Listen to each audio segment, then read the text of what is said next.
HDFC বেংকৰ চাকৰিৰ বিজ্ঞাপন অৰ্হতা স্নাতক কিন্তু 2021 বৰ্ষৰ নহয়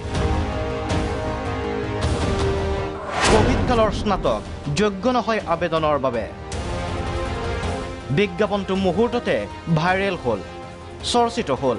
কোভিড পৰিস্থিতি আছিল অনাকাংক্ষিত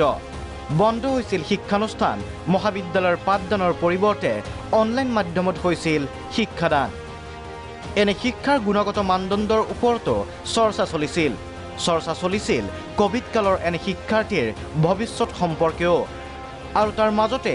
HDFC বেংকৰ দৰে আগশাৰীৰ বেংকৰ এই বিজ্ঞাপনে প্ৰতিক্ৰিয়াৰ সৃষ্টি কৰিলে ফলত স্পষ্টীকৰণ দিবলগীয়া হ'ল বেংক কৰ্তৃপক্ষই ইচ্ছাকৃত নহয় টাইপ কৰোঁতেহে হৈছিল ভুল বেংক কৰ্তৃপক্ষই স্পষ্টীকৰণ দিলেও এই বিজ্ঞাপনে কিন্তু কোভিড কালৰ শিক্ষাৰ্থীৰ বুকুৰ কপনি বৃদ্ধি কৰিলে নিউজ ডেস্ক প্ৰাগ নিউজ